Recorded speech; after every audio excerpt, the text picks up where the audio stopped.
Hi, everybody. This is Joel Butterly, the co-founder and CEO of InGenius Prep, and today we are talking admissions myths. A common myth is that the best colleges for a student are those that have the best quote-unquote fit and the highest ranking. So some combination of these two things. I'm not sure if I would classify that necessarily as a myth. I would just say that it's probably incomplete. So firstly, fit is very important. What it means over time has changed. I think of that as basically just, is a student likely to feel both happy and fulfilled going to a school? So fit is a product of things like the environment. Students who hate the winter aren't going to enjoy the far north. It is a factor of the social life. Is the student a little bit more introverted and want like a less sort of rambunctious social life?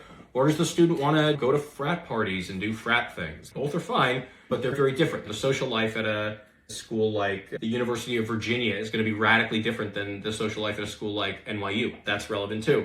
Does the school have the resources and the facilities to support the students' interests and ultimate aspirations? That's also an important element of fit. But fit alone doesn't tell us enough. It should tell us, will the student be happy? And indeed, success in college and beyond, happiness is one of the most correlative variables for whether a student will succeed in college, if they're happy. Which isn't surprising. If a student is miserable, they tend not to do very well. Then there's this rankings element, fit and rankings. Rankings are really a blunt instrument. They certainly correlate with things we care about, right? Those schools that are highly ranked consistently and over time tend to procure some of the most competitive students and also some of the most successful professionals. So obviously it's measuring something that we care about.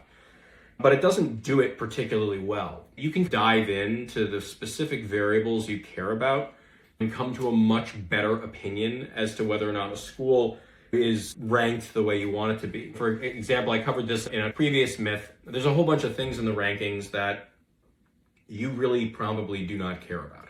There's things like how much they pay professors, there's how often professors are cited in scholarly literature, there's the average borrower debt, there's a whole variety of things that you don't care about that is motivating these decisions. And then there's things that you really care about that aren't there at all. Recently, US News got rid of the strength of the alumni networks as a part of the rankings, which is absurd because one of the most important things in terms of post-graduation opportunities is how good the alumni network is, how successful the alumni are, how much they can help you, how likely they are to help you.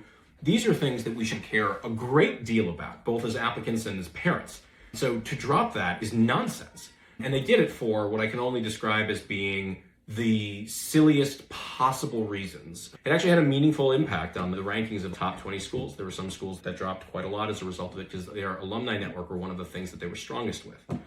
In any event, rankings are a blunt instrument. It's better to dig into specific variables. So for example, you can look up the rankings for things like undergraduate education. US News calls it undergraduate teaching. There's also undergraduate research. These rankings will look totally different than the national universities. There's a lot of liberal arts colleges at the top, the Ivy Leagues that tend to be highest ranked. It's like the inverse of the national ranking, in part because the larger, higher ranked Ivy League schools like Harvard and Yale, usually classes are often taught by PhD candidates or postdocs. They're not often taught by professors, whereas at smaller schools, and particularly colleges, liberal arts colleges, the classes are taught by professors. And so that makes a difference to the quality of undergraduate education. And I think that's something that we all care about. Are students actually learning the best content from the most wise or well-informed people?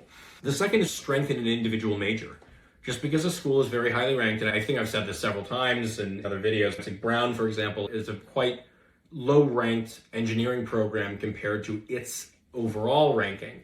And if you want to be an engineer, maybe Brown's not the right school for you. There are probably a lot of schools that are below the top 50 nationally that are in the top 10 or 20 in terms of engineering programs that might be better fit for you. And that's especially true depending on what kind of career you want. If you're like, I just want to be an engineer, work at one of these kinds of firms, get a paycheck, have a happy, comfortable life, you're probably better served going to a school that has a stronger engineering program because those kinds of employers will know that those schools produce the better engineers. Alternatively, if you wanted to start your own company or work in tech or finance, there's probably a good argument for going to the lower ranked engineering program, but the higher ranked institution, again, partly because of the alumni network, is part of the reason why. Beyond that is like post-graduation opportunities, so career opportunities, graduate school opportunities. People tend to not care about these enough when they're thinking about which schools to choose. They really underestimate the importance of looking at what life after that school looks like. Students will tell me, I really want to be in finance. I hear that a decent amount, probably more than I would like. Like, I really want to work in finance. And I was like, all right, what's your top choice school? UCLA. Why? Why UCLA? It's like, you're way more likely to be recruited to one of these Wall Street firms if you go to NYU. Aspirations should correspond to your selection of colleges. Not all colleges are made the same, and not all aspirations are better served by the highest ranking schools. So it's easy enough to look that up. It's harder to figure out where students are matriculating in terms of graduate schools, but usually the career services offices at these schools collects data. They probably won't release it to somebody who hasn't yet attended the school, but you might be able to contact them and say, hey, listen, I'm seriously considering the school. I was wondering if you could tell me anything about how well applicants do in terms of law school applications or in terms of medical school applications. There's a lot of anecdotal information online, but it's worth checking that. And again, not reflected adequately, I don't think, in the rankings. So in any event, I do think that we need to have a broader understanding of what makes for the best college choices. Rankings is not, I think, an adequately specific or accurate instrument for judging. I think FIT needs to also take account of whether or not the school aligns with your post-graduation interests. I've said this before, people think of college as an end in and of itself. I remember when I was going to Dartmouth, a student from my high school also got in and said, we're basically set, we're done, our life is set.